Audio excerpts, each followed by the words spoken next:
இணைப்பதற்கு இன்றே கடைசி நாள். மேலும் கால நீட்டிப்பு வழங்கப்படாது என மின்வாரியம் திட்டவட்டம்.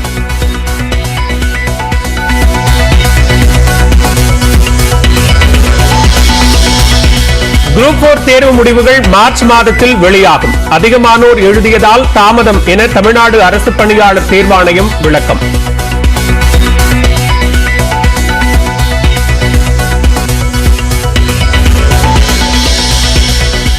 புதிதாக 470 விமானங்களை வாங்கும் ஏர் இந்தியா நிறுவனம். போயிங் மற்றும் ஏர்பஸ் நிறுவனங்களுடன் ஒப்பந்தம்.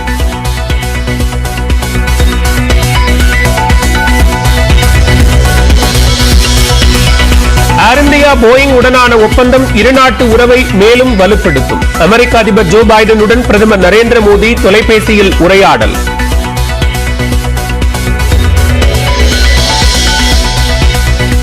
ஆதித்யராம், அம்பாலால், அசோக் ரெசிடென்சி உள்ளிட்ட 4 கட்டுமான நிறுவனங்களில் 2வது நாளாக வருமான வரி சோதனை. கணக்கில் வராத 5 கோடி ரூபாய் சிக்கியிருப்பதாக தகவல். மகன் விட்டுச் சென்ற பணிகளை தொடர வாக்களியுங்கள் என காங்கிரஸ் வேட்பாளர் EVKS இளங்கோவன் உருக்கம். தேர்தல் சுனாமியில் திமுக சுருட்டப்படும் என முன்னாள் அமைச்சர் செல்லூர் ராஜு விமர்சனம்.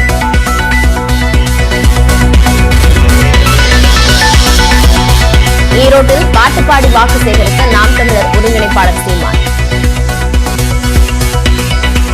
உங்கள் கைகளில் உண்டு ஞானம் உங்கள் நெஞ்சினில் உண்டு. வானம் உங்கள் கைகளில் உண்டு ஞானம் உங்கள் நெஞ்சினில் உண்டு. தங்களுக்கு வாக்களிக்காவிட்டால் இனி ஓரமாக நின்று வேடிக்கை மட்டும் பார்ப்பேன் என விரக்தி. கட்டிக்கிட்டே போக முடியாது. இதுக்கு மேல ஏதாவது ஒரு போராட்டம் யாராவது என்னை கூப்பிட்டீங்கன்னு வச்சுக்கிறீங்களா, விழுந்து படுத்துக்கிறேன். ஈரோடு இடைத்தேர்தலில் தேநீர் போட்டு கொடுத்தும் மேளமடித்தும் வாக்கு சேகரிக்கும் அரசியல் கட்சிகள்.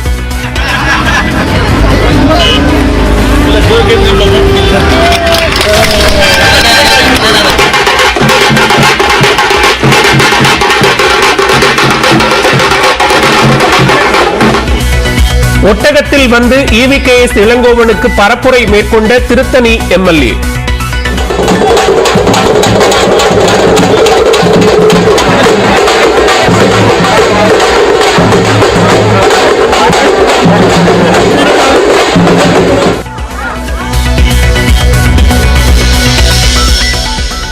CBSE 10, 12ஆம் வகுப்பு தேர்வுகள் இன்று தொடக்கம். காலை 10:30 மணிக்கு தேர்வு தொடங்கும் நிலையில் அரை மணி நேரம் முன்னதாகவே மாணவர்கள் வர அறிவுரை.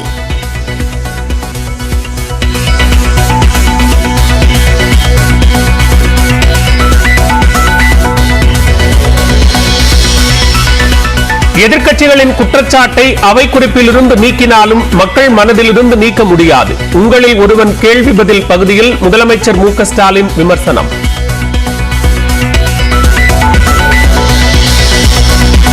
கோவை நீதிமன்றம் அருகே ரவுடியை கொலை செய்த சம்பவம். தப்பியோட முயற்சித்த இருவரை சுட்டுப்பிடித்தது போலீஸ்.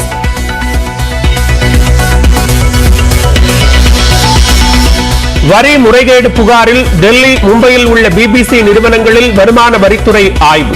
மத்திய அமைப்புகள் அரசியல் கருவிகளாக பயன்படுத்தப்படுவதாக முதலமைச்சர் MK ஸ்டாலின் கண்டனம்.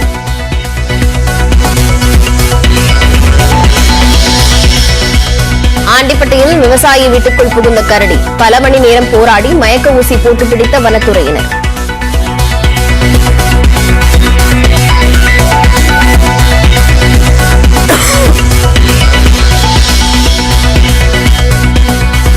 கோவையில் கல்லூரி மாணவர்கள் வடமாநில தொழிலாளர்கள் இடையே பயங்கர மோதல்.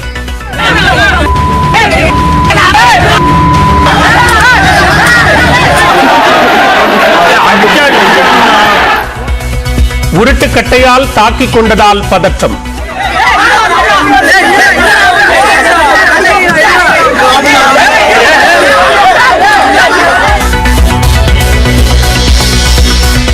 வேலூர் மாவட்டம் அடுக்கம்பாறை அருகே நடந்த எருதுவிடும் விழா.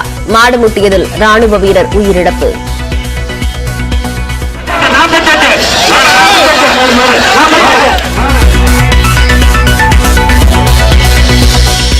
திரிபுரா சட்டப்பேரவை தேர்தலுக்கான பரப்புரை ஓய்ந்தது. 60 தொகுதிகளுக்கு நாளை ஒரே கட்டமாக வாக்குப்பதிவு.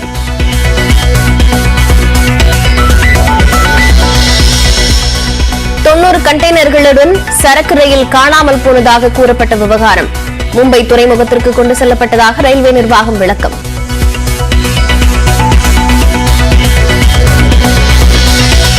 இந்திய கிரிக்கெட் வீரர்கள் ஊக்க மருந்து எடுத்துக் கொண்டனர். பிசிசிஐ தேர்வுக்குழு தலைவர் சேத்தன் சர்மா பேச்சால் சர்ச்சை.